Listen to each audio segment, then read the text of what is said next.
তো এই বিষয়টি হচ্ছে আমাদের কম্পিউটার বিষয়ে যেহেতু আমরা যেটা বলতেছিলাম যে আমাদের নেটওয়ার্কে কিছুটা সমস্যা ছিল এবং বিভিন্ন ধরনের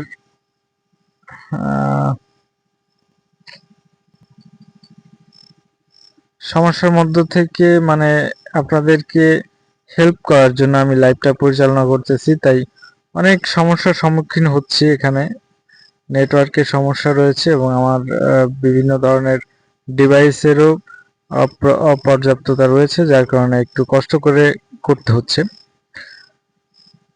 তো আগামীকালকে যাদের পরীক্ষা তারা কিন্তু এই বিষয়গুলো, আমি যে বিষয়গুলো আপনাদেরকে দেখাবো এই বিষয় থেকেই 100% কমন পেয়ে যাবেন আমি আশা করি।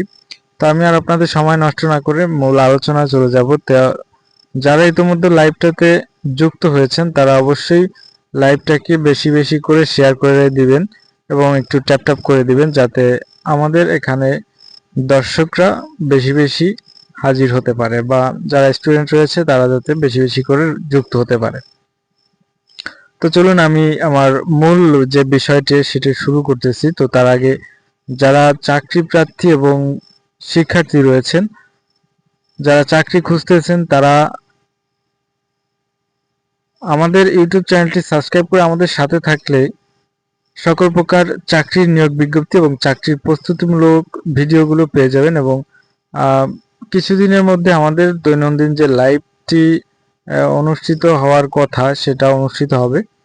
তো এর পরবর্তীতে আপনারা পূর্ণাঙ্গ রূপে একটা হেল্প পেয়ে যাবেন আমাদের থেকে, এবং আমরা শুধু চাই আপনাদের সাপোর্ট এবং ভালোবাসা। তো প্রথমে একটা বিষয় হচ্ছে, যেহেতু আমরা ফ্রিল্যান্সিং করতে মানে শিখতে যাচ্ছি, সেক্ষেত্রে হচ্ছে আমাদের প্রথমে জানা দরকার কম্পিউটার শব্দের অর্থ কী। কম্পিউটার শব্দের অর্থ হচ্ছে গণনাকারী। কম্পিউটার শব্দের অর্থ গণনাকারী। কম্পিউটার শব্দটি কোন শব্দ থেকে এসেছে? কম্পিউটার শব্দটি কম্পিউট শব্দ থেকে এসেছে। এখানে বানানটা একটু দেখে নেবেন আপনারা সবাই কষ্ট করে। কম্পিউটার শব্দটি কম্পিউট শব্দ থেকে এসেছে। কম্পিউট বানানটা হচ্ছে COMPUTE, কম্পিউট। 3 নম্বরের প্রশ্নটি হচ্ছে কম্পিউটার কোন 3টি মাধ্যমে কাজ করে? তো একটি বিষয় আমাদের এখানে বোঝার আছে যে কম্পিউটার মোট 3টি মাধ্যমে কাজ করে, আর সেই 3টি মাধ্যম হচ্ছে ইনপুট নেয়, তথ্য প্রসেস করে এবং আউটপুট দেয়। একটা বিষয় আপনি ক্লিয়ারলি যদি হিসাব করেন সেটা একটু দেখেন। আপনি ধরুন একটি ছবি এডিটিং করবেন। এখন ছবিটা আপনি এডিটিং করতে হলে, যেহেতু ছবি এডিট করবেন সেহেতু ছবিটা হয়তো বা আপনার ক্যামেরাতে থাকতে পারে, ফোনে থাকতে পারে। তো এই ছবিটাকে আপনাকে কিন্তু প্রথমে ইনপুট করতে হবে আপনার কম্পিউটারে। এরপরে আপনি যে কাজই করবেন এই ছবিটির, সেখানে কিন্তু আপনার প্রসেসিং করতে হবে বা বিভিন্ন প্রসেস হবে। প্রসেস হওয়ার পরে আপনি যখন এই ছবিটিকে আবার সংগ্রহ করবেন, তখন কিন্তু আপনাকে আউটপুট দেবে কম্পিউটার। আউটপুট দেওয়ার পরে আপনি আবার এটাকে ডাউনলোড করে বা বিভিন্ন মাধ্যমে নিতে পারবেন। 4 নম্বর প্রশ্ন হচ্ছে কম্পিউটার কোন ধরনের যন্ত্র? উত্তর, কম্পিউটার ইলেকট্রনিক গণনাকারী যন্ত্র। 5 নম্বর প্রশ্ন কম্পিউটারের জনক কে? এটা অনেকেই আমরা পারি। কম্পিউটারের জনক হচ্ছে চার্লস ব্যাবেজ। 6 নম্বর প্রশ্ন কম্পিউটার প্রোগ্রামার কে? প্রথম কম্পিউটার প্রোগ্রামার কে? প্রথম কম্পিউটার প্রোগ্রামার হচ্ছে lady Ada August Ada Lovelace. 7 নম্বর প্রশ্ন কাজের প্রকৃতি অনুসারে কম্পিউটারকে কয় ভাগে ভাগ করা যায়? উত্তর, 3 ভাগে। কম্পিউটারের কাজের প্রকৃতি অনুসারে 3 ভাগে ভাগ করা যায়। একটা হচ্ছে অ্যানালগ, ডিজিটাল ও হাইব্রিড। কাজের প্রকৃতি অনুসারে কম্পিউটার হচ্ছে 3 প্রকার, সেটি হচ্ছে অ্যানালগ, ডিজিটাল, হাইব্রিড। এবং এখানে আরো একটি প্রশ্ন হচ্ছে কম্পিউটার কোন 3টি মাধ্যমে কাজ করে বা কম্পিউটার কয়টি মাধ্যমে কাজ করে? কম্পিউটার কাজও করে কিন্তু 3টি মাধ্যমে, সেটি হচ্ছে ইনপুট নেয়, তথ্য প্রসেস করে এবং আউটপুট দেয়। আর কাজের প্রকৃতি অনুসারে কম্পিউটারকে 3 ভাগে ভাগ করা যায়। একটি হচ্ছে অ্যানালগ, অপরটি হচ্ছে ডিজিটাল, অন্যটি হচ্ছে হাইব্রিড। 8 নম্বর প্রশ্ন, প্রথম কম্পিউটারের নাম কি? উত্তর ইউনিভ্যাক। প্রথম কম্পিউটারের নাম ইউনিভ্যাক। কোন যন্ত্রটি মাদারবোর্ডের সাথে সংযুক্ত থাকে? উত্তর প্রসেসর। কোন যন্ত্রটি মাদারবোর্ডের সাথে সংযুক্ত থাকে? উত্তর হচ্ছে প্রসেসর। কোন দুটি মাধ্যম ছাড়া কম্পিউটার চলতে পারে না? উত্তর হার্ডওয়্যার ও সফটওয়্যার। হার্ডওয়্যার ও সফটওয়্যার ছাড়া কিন্তু কম্পিউটার চলতে পারে না। 11 নম্বর প্রশ্ন, অ্যাবাকাস কি ধরনের যন্ত্র?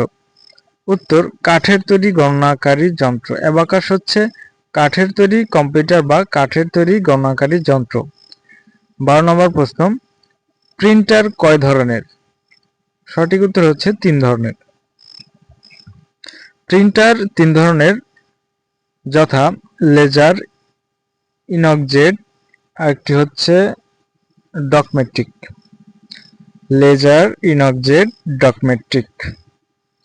13 নম্বর প্রশ্ন, সাধারণ চিঠিপত্র লেখার জন্য কোন প্রোগ্রামার ব্যবহৃত হয়? উত্তর এমএস ওয়ার্ড। সাধারণ চিঠিপত্র লেখার জন্য এমএস ওয়ার্ড প্রোগ্রামটি ব্যবহৃত হয়। তো ভিউয়ার্স, এখন পর্যন্ত যারা ভিডিওটি দেখতেছেন তারা অবশ্যই ভিডিওটি বেশি বেশি করে শেয়ার করে রাখবেন আপনাদের ভাই বোন, বন্ধু, আত্মীয় স্বজন বা যে কেউ এখানে পরীক্ষার্থী থেকে থাকলে তাদের কাছে ভিডিওটি মানে লাইভটি শেয়ার করে দিবেন এবং কমেন্টে তাদেরকে মেনশন করবেন যাতে তারা দ্রুত এখান থেকে ভিডিও মানে লাইভটি দেখে নিতে পারে এবং কালকের পরীক্ষায় হয়তোবা আপনাদের হেল্পের কারণে পরীক্ষাটায় চান্স পেয়ে যেতে পারে। আচ্ছা, এর পরবর্তীতে রয়েছে কত বিটে 1 বাইট? উত্তর 8 বিট। 8 বিটে 1 বাইট। 15 নম্বর প্রশ্ন, কত বাইট সমান 1 কিলোবাইট? উত্তর 1024 বাইটে 1 কিলোবাইট। 1024 বাইট সমান সমান 1 কিলোবাইট। 16 নম্বর প্রশ্ন, বাস এর কাজ কি? বাস এর কাজ হচ্ছে ডাটা বা অ্যাড্রেস বহন করা। বাস এর কাজ হচ্ছে ডাটা বা অ্যাড্রেস বহন করা। 17 নম্বর প্রশ্ন, বাস কত প্রকার? উত্তর 3 প্রকার। বাস কত প্রকার? 3 প্রকার। 18 নম্বর প্রশ্ন, সিডি এর পূর্ণরূপ কি? উত্তর কম্প্যাক্ট ডিস্ক। সিডি এর পূর্ণরূপ কম্প্যাক্ট ডিস্ক। 19 নম্বর প্রশ্ন, এএলইউ এর পূর্ণরূপ কি? এএলইউ এর পূর্ণরূপ অ্যাডিং লজিক ইউনিট। 20 নম্বর প্রশ্ন, ডিভিডি এর পূর্ণরূপ কি? ডিভিডি এর পূর্ণরূপ digital virtual disk. Digital virtual disk. তো ভিউয়ার্স, আগামীকালকে যাদের পরীক্ষা রয়েছে তারা অবশ্যই এই লাইভটি শেষ পর্যন্ত দেখার জন্য আমি অনুরোধ করব, কারণ এখানে দেখুন আমার 20টি পেজ রয়েছে, অর্থাৎ একটি পেজে যদি 20টি করে প্রশ্ন থাকে তাহলে আমার কিন্তু এখানে 400 প্রশ্ন রয়েছে। তো আমি যদি এই 400 প্রশ্ন আপনাদের কমপ্লিট করে দিতে পারি তাহলে আমি মনে করি যে আপনাদের আর বাইরে থেকে কিছু অন্তত বেসিক মানে কম্পিউটার বিষয়ে আপনাদের আর কিছু না জানলেও চলবে এবং অন্যান্য বিষয়গুলো আপনারা ইংলিশ, বাংলা এই বিষয়গুলো একটু আউট নলেজ যেটা রয়েছে সেটা একটু দেখে নেবেন। আপনারা যেহেতু এখানে এইচএসসি পাশে আবেদন করেছেন সেহেতু আপনাদের এইচএসসি বিষয়ে সম্পর্কিত যে টেক্সট বুক রয়েছে এই টেক্সট বুক অনুসারে কিন্তু আপনারা দেখতে পারবেন। মানে এখান থেকে আপনারা প্রিপারেশন নিলে একটু বেশি কমন পড়বে। তো আমি যতদূর কভার করতে পারি আপনাদেরকে চেষ্টা করব ততক্ষণ পর্যন্ত এই লাইভটি মানে করতে কন্টিনিউ করতে। তো যদি বাই চান্স না পারি তাহলে অবশ্যই যাদের এই শিটটি প্রয়োজন তারা আমার হোয়াটসঅ্যাপে নক দিতে পারেন, মেসেজ দিতে পারেন। হোয়াটসঅ্যাপ নাম্বারটা আমি বলে দিচ্ছি 013085974441। এই হোয়াটসঅ্যাপ নাম্বারে নক দিলে আপনারা এই শীটটি পেয়ে যাবেন। এবং আজকে একটা কথা আমি ক্লিয়ারলি বলে দিই ভাই, আমাদের এই শীটগুলো তৈরি করতে, প্রিন্ট করতে এগুলো অনেক কষ্ট করতে হয়। তো যারা নেবেন তারা অবশ্যই কিন্তু আমাদের চার্জ দিতে হবে। আমি আরও এর আগে দুবার ফ্রিতে দিয়েছি, আমি কিন্তু অনেককে ফ্রিতে দিয়েছি, মানে দুইবার আমি এই ভিডিওটি মানে এই বিষয় নিয়ে আগেও দুবার ভিডিও তৈরি করেছি, তখন আমি দুইবারই কিন্তু অনেক মানুষকে ফ্রিতে দিয়েছি।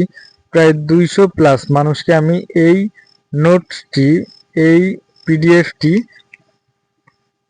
ফ্রিতে দিয়েছি, কেউ কিন্তু আমাকে একটা টাকা দেয়নি। এইবার আমি এই পিডিএফটির জন্য 120 টাকা হারে একটা মূল্য নির্ধারণ করে দিলাম। তো যারা নেবেন 120 টাকা বিকাশ, নগদ, রকেট, যেটা যে যাতে পারেন সেখানে আমাদের টাকাটা পরিশোধ করে পিডিএফটি নিয়ে নিতে পারবেন। অবশ্যই আমাদের হোয়াটসঅ্যাপ নাম্বারে যোগাযোগ করতে হবে, কিন্তু লাইভ চলাকালে কেউ করবেন না, মেসেজ দিবেন না, কারণ এখানে যেহেতু আমি লাইভ করতেছি, আপনি এই লাইভে যেটা দেখবেন এটা তো ফ্রিতে দেখে গেলেন। আর লাইভ চলাকালে আপনারা যদি আমাকে ইনবক্সে নক দেন তাহলে আমার এখানে অনেক নোটিফিকেশন আসা শুরু করবে, এবং আমার নেট কানেকশনটা খুবই দুর্বল, যার কারণে হচ্ছে মানে অনেক সমস্যা হবে আপনাদের লাইভটা দেখতে। তাই লাইভ চলাকালে কেউ নক দিবেন না, এটা আপনাদের কাছে একটা অনুরোধ রইল। এবং আমি এখন আমার লাইভে কে কে যুক্ত আছেন এটা আমি দেখতেছি না, বা কে কি কমেন্ট করতেছেন এটাও কিন্তু আমি দেখতেছি না, কারণ আমি একটা ভিন্নধর্মী অ্যাপসের মাধ্যমে এখানে লাইভ করতেছি, যার কারণে হচ্ছে আমি আপনাদের কমেন্টগুলো দেখতে পাচ্ছি না, এবং কতজন এখানে অ্যালিভ আছেন বা কতজন আমার লাইভটি দেখতেছেন তাও দেখতে পাচ্ছি না, তার জন্য খুবই দুঃখিত। তো পরবর্তীতে যারা যে কমেন্ট করবেন কমেন্টগুলো আমি দেখে নিব।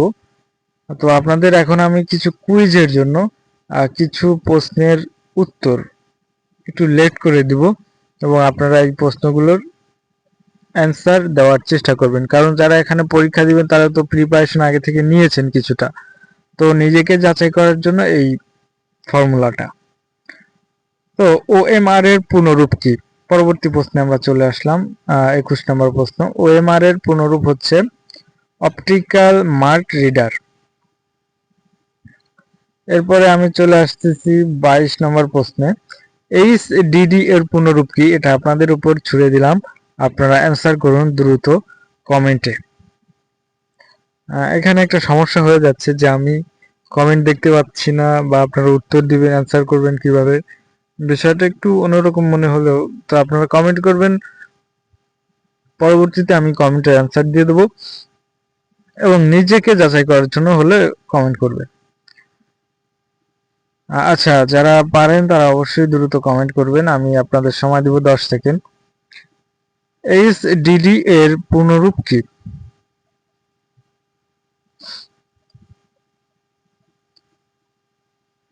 এইচডিডি এর পূর্ণরূপ কি?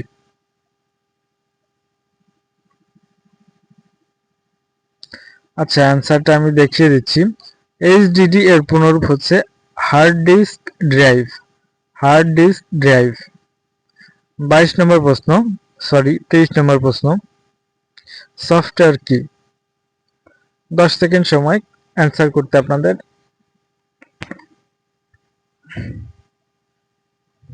সফটওয়্যার কি?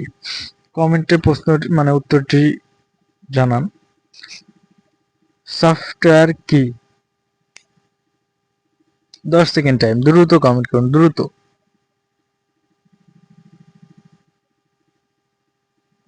সফটওয়্যার কি? দ্রুত কমেন্ট করুন, সফটওয়্যার কি? এই ফাঁকে আমি আর একটা কথা বলে রাখি, যারা বিভিন্ন ধরনের চাকরি খুঁজতেছেন এবং চাকরির জন্য ট্রাই করতেছেন বা পড়াশোনা করতেছেন, স্টুডেন্ট আছেন, তাদের সবাইকে আমি একটি অনুরোধ করব যে daily job news and preparation YouTube চ্যানেলটি সাবস্ক্রাইব করে সবসময় আমাদের সাথে থাকবেন। সকল প্রকার চাকরির আপডেট পেয়ে যাবেন এবং আপনাদের লেখাপড়া সহ যাবতীয় এডুকেশন লেভেলের যত কিছু আপনাদের প্রয়োজন আমি আপনাদের দেওয়ার চেষ্টা করব। আপনাদের দায়িত্ব শুধু একটু সাপোর্ট করা, ভালোবাসা দেওয়া এবং আমাকে অনুপ্রেরণা দেওয়া। আপনারা যদি অনুপ্রেরণা দেন তাহলে কিন্তু আমি আপনাদের জন্য কাজ করতে পারবো, এবং আপনারা যদি উৎসাহ উদ্দীপনা না দেন তাহলে কিন্তু আমি আপনাদের জন্য কাজ করতে পারবো না। কারণ আমি যদি নিরুৎসাহিত হয়ে যাই, ডিমোটিভেট হয়ে যাই, তাহলে তো আমি আপনাদের জন্য যে কাজটা করব এটা আমি সঠিকভাবে করতে পারবো না, বা আমি যে আপনাদের জন্য একটা কাজ করব ওটা আমার মধ্যে মানে ইচ্ছাই করবে না। তাই অবশ্যই আপনারা উৎসাহিত করবেন আমাকে। এবং আজকে এই লাইভের মাধ্যমে আমি আমার বর্তমানে 1300 সাবস্ক্রাইবার রয়েছে, 1350টি। আজকের এই লাইভে আমি 5000 সাবস্ক্রাইবার দেখতে চাই।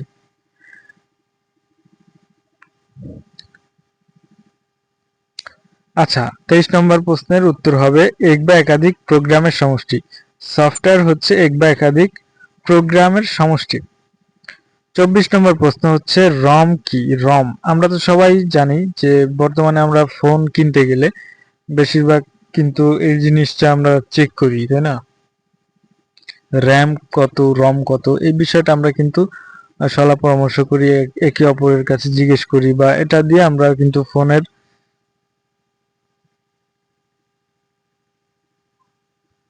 কোয়ালিটি ডিসকাশন করি। তো এই বিষয়টি আপনাদের কিন্তু খুবই মনে থাকার একটি বিষয়, আর এই প্রশ্ন দুটিও খুবই গুরুত্বপূর্ণ প্রশ্ন। বিভিন্ন ধরনের কম্পিউটার বিষয়ক যে কোনো পরীক্ষায় এই প্রশ্ন দুটি এসে থাকে। র্যাম কি এবং রম কি? তো আপনাদের কাছে প্রশ্ন হচ্ছে রম কি, দ্রুত অ্যান্সার করবেন। রম কি?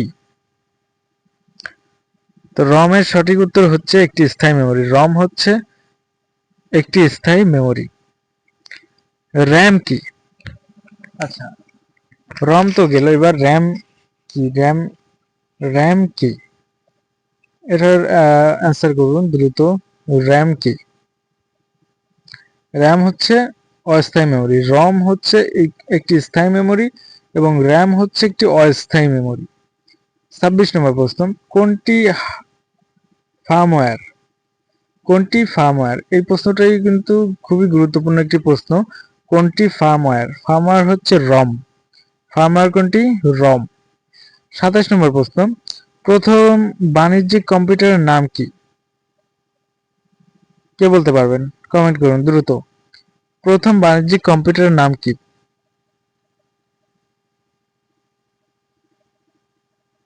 প্রথম বাণিজ্যিক কম্পিউটারের নাম হচ্ছে ইউনিভ্যাক। 28 নম্বর প্রশ্ন, কোনটি সিস্টেম সফটওয়্যারের উদাহরণ? কোনটি সিস্টেম সফটওয়্যারের উদাহরণ? DOS, Windows, Linux. System system সফটওয়্যারের উদাহরণ হচ্ছে ডোস, উইন্ডোজ, লিনাক্স। 29 নম্বর প্রশ্ন, ফোল্ডার প্রকৃতপক্ষে একটি আইকন যার ভিতরে থাকে ড্যাশ। ভিতরে কি থাকে? ফোল্ডারের ভিতরে কি থাকে? ফোল্ডারের ভিতরে থাকে শুধু ফাইল। তাহলে বোঝা গেল যে ফোল্ডারের ভিতর থাকে শুধু ফাইল। ফোল্ডার প্রকৃতপক্ষে একটি আইকন যার ভিতরে থাকে শুধু ফাইল। 30 নম্বর প্রশ্ন, ভাইরাস প্রোটেক্ট করার জন্য কি ব্যবহার করা হয়?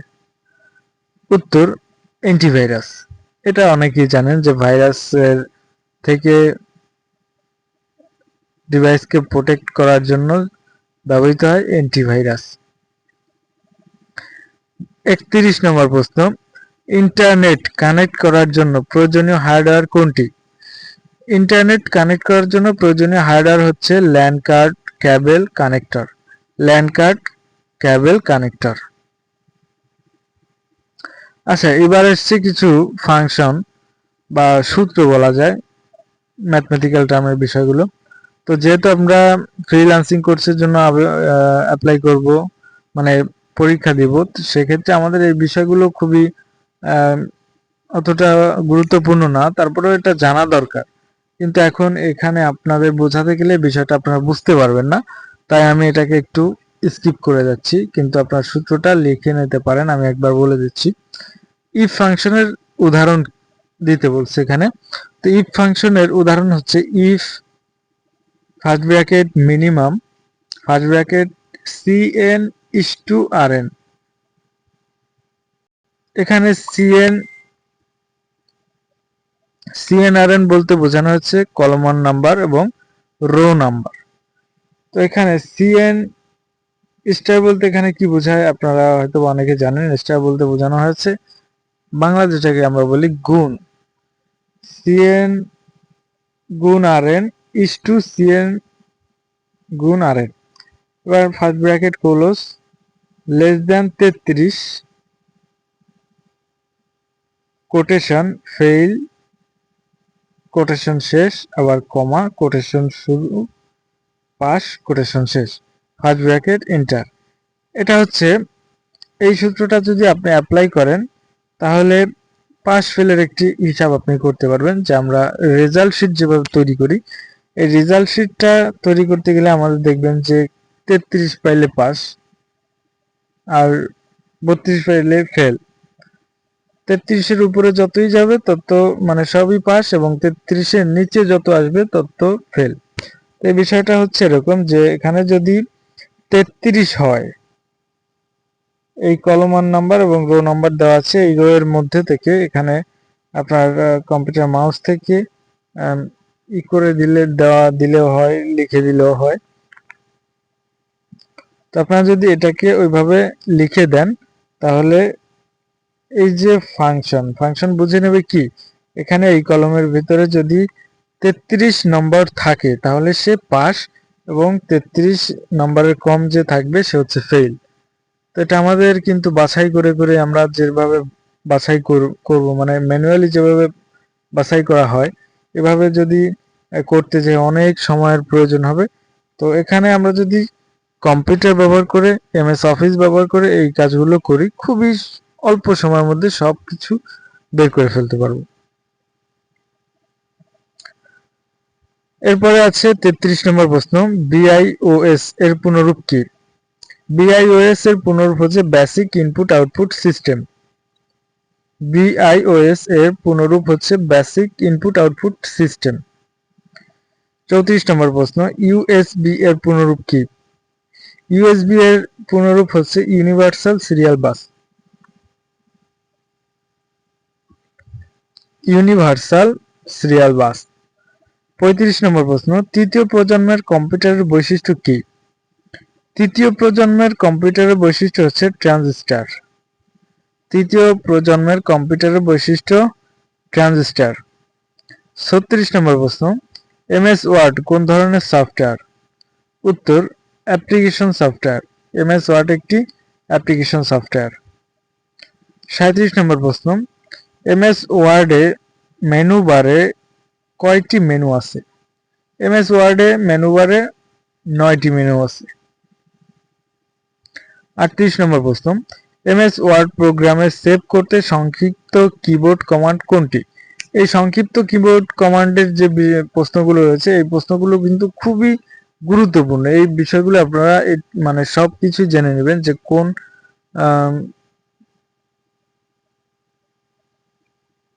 কোনটির সংক্ষিপ্ত কিবোর্ড কমান্ড কি, এই বিষয়টা আমাদের কিন্তু মুখস্থ করে রাখতে হবে, একদম মুখস্থ। তো এখানে সেভের কথা বলা হয়েছে। এমএস ওয়ার্ড প্রোগ্রামে সেভ করতে সংক্ষিপ্ত কিবোর্ড কমান্ড হচ্ছে Ctrl+S। CTRL এই কিটাকে আমরা কিন্তু ম্যাক্সিমাম সময় কন্ট্রোল বলে থাকি। এরপরে আছে 39 নম্বর প্রশ্ন, এমএস ওয়ার্ড প্রোগ্রামে নিউ ডকুমেন্ট খুলতে সংক্ষিপ্ত কিবোর্ড কমান্ড কি?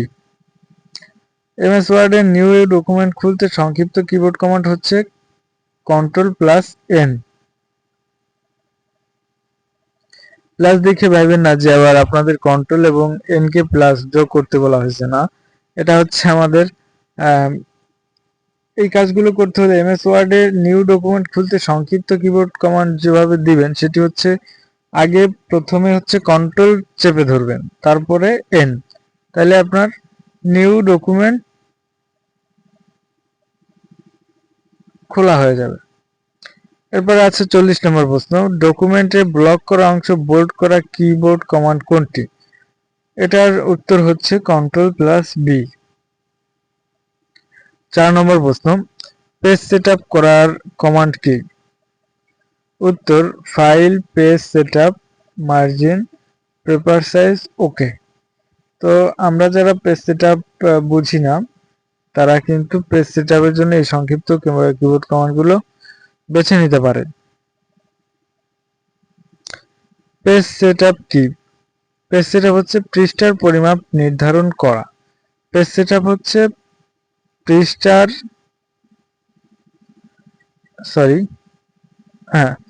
পৃষ্ঠার পরিমাপ নির্ধারণ করা। 43 নম্বর প্রশ্ন, হেডার কি? উত্তর হেডার হচ্ছে পৃষ্ঠার উপরের অংশ। হেডার হচ্ছে পৃষ্ঠার উপরের অংশ। আমরা মানে সংক্ষিপ্তভাবে যদি বলি, আমরা খাতায় যেভাবে মার্জিন টানি, মার্জিনের উপরে একটা দাগ দিই এবং এক সাইডে একটা দাগ দিই। তো মার্জিনের উপরে যে দাগটার উপরে যে খালি জায়গাটা থাকে ওই জায়গাটাকে বলা হয় হচ্ছে হেডার। এবং নিচেও কিন্তু আমরা মার্জিন দিই না যদিও, মানে খাতায় লেখার সময়, কিন্তু নিচেও কিছু জায়গা ফাঁক রাখা হয়, একটা লাইনের মতো ফাঁক রাখা হয়, ওই ফাঁকা জায়গাতে লেখা হয় না, এই ফাঁকা জায়গাটাই হচ্ছে ফুটার। হেডার হচ্ছে পৃষ্ঠার উপরের অংশ এবং ফুটার হচ্ছে পৃষ্ঠার নিচের অংশ। ফুটনোট কি? ফুটনোট হচ্ছে পৃষ্ঠার উপরে টিকা দেওয়া লেখা। ফুটনোট হচ্ছে পৃষ্ঠার উপরে টিকা লেখা। এখানে ভুল আছে, ফুটার হচ্ছে যেহেতু নিচের অংশ, তো ফুটনোট হচ্ছে পৃষ্ঠার নিচে টিকা লেখা। ইন্ডনোট কি? ইন্ডনোট হচ্ছে পৃষ্ঠার নিচে টিকা লেখা।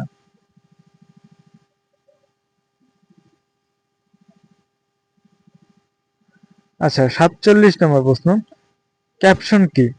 ক্যাপশন, আমরা কিন্তু অনেকেই ক্যাপশনের সাথে পরিচিত, যারা ফেসবুক ইউজ করি তারা কিন্তু অনেকেই বলি একটা পোস্ট করতে গেলে অনেক সময় বলি যে এই একটা ছবি তুলছে আজকে, এটা ক্যাপশন কি দেওয়া যায়? এই ক্যাপশনটা আসলে কি?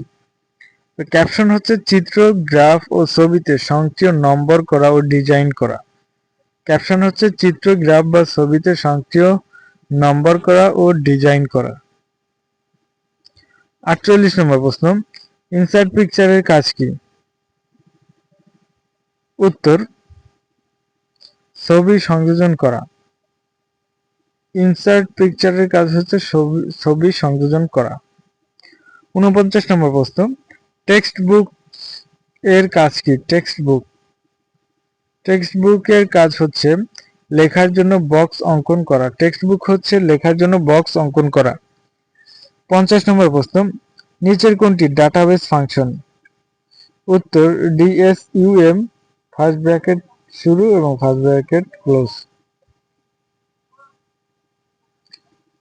51 নম্বর প্রশ্ন, কোনটি স্ট্যাটিক্যাল ফাংশন? কোনটি স্ট্যাটিক্যাল ফাংশন? স্ট্যাটিক্যাল ফাংশন হচ্ছে সিওইউএনটি, কাউন্ট। কোনটি স্ট্যাটিক্যাল ফাংশন?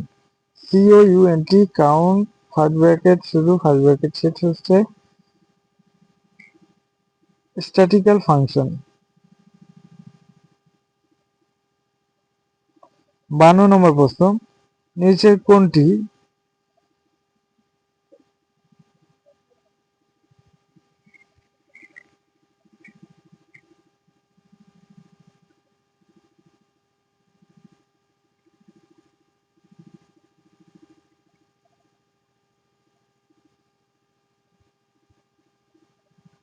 এখন পর্যন্ত যারা লাইভটি দেখতেছেন তারা অবশ্যই লাইভটি বেশি বেশি করে ট্যাপ ট্যাপ করে দিবেন এবং লাইভটি বেশি বেশি করে শেয়ার করবেন আপনার ভাই বোন বন্ধু আত্মীয় স্বজন যারা এখানে পরীক্ষার্থী রয়েছে তাদের যাতে ন্যূনতম একটু হেল্প হয়, তাই ভিডিওটি মানে লাইভটি বেশি বেশি শেয়ার করবেন। 50 নম্বর প্রশ্ন, নিচের কোনটি ডাটাবেস ফাংশন? উত্তর ডিএসইউএম। ডিএসইএম, নিচে কোনটি ডাটাবেস ফাংশন? ডিএসইএম হচ্ছে ডাটাবেস ফাংশন। নম্বর প্রশ্ন, কোনটি statical function? Count, COUNT, count. স্ট্যাটিক্যাল function হচ্ছে কাউন্ট, সরি। 52 নম্বর প্রশ্ন, নিচে কোনটি ম্যাথ এবং ট্রিং ফাংশন? নিচে কোনটি ম্যাথ অ্যান্ড ট্রিং ফাংশন? উত্তর S = SUM, সাম।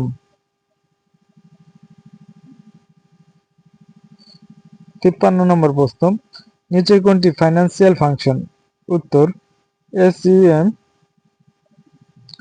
54 নম্বর প্রশ্ন,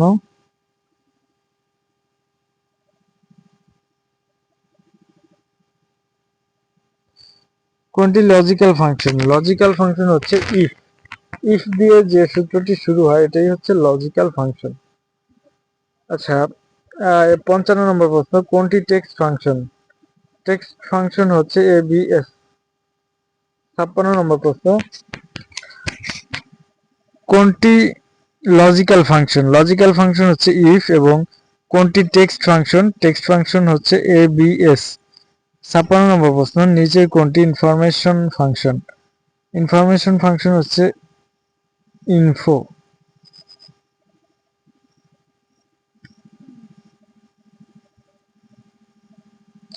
57 নম্বর প্রশ্ন, ফাংশন কত প্রকার? উত্তর 9 প্রকার। ফাংশন 9 প্রকার। 58 নম্বর প্রশ্ন, MS এক্সেল এ কোন তথ্য সেভ করলে শেষ অংশের যোগ হয় XLS? MS এক্সেল এ কোনো তথ্য সেভ করা হলে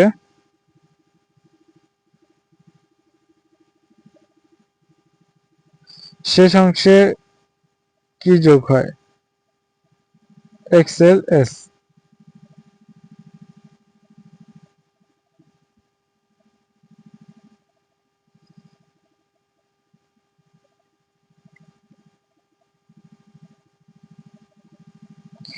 MS এক্সেল এর কোন তথ্য সেভ করলে শেষ অংশে যোগ হয় XLS। 59 নম্বর প্রশ্ন, সলভার কমান্ড ব্যবহৃত হয় জটিল গাণিতিক সমস্যা সমাধানের জন্য। সলভার কমান্ড কেন ব্যবহৃত হয়? সলভার কমান্ড ব্যবহৃত হয় জটিল গাণিতিক সমস্যা সমাধানের জন্য। 60 নম্বর প্রশ্ন, অ্যাড ইন কি কাজে ব্যবহৃত হয়? উত্তর অতিরিক্ত গাণিতিক কমান্ড সংযোজনে অ্যাড ইন ব্যবহৃত হয়। 61 নম্বর প্রশ্ন, কন্ডিশনাল ফরম্যাটিং কি কাজে ব্যবহৃত হয়? কন্ডিশনাল ফরম্যাটিং শর্ত সাপেক্ষে রং করার জন্য ব্যবহৃত হয়। 62 নম্বর প্রশ্ন, PIVOT টেবিল তৈরি করতে হয় প্রয়োজন মতো রিপোর্ট দেখার জন্য।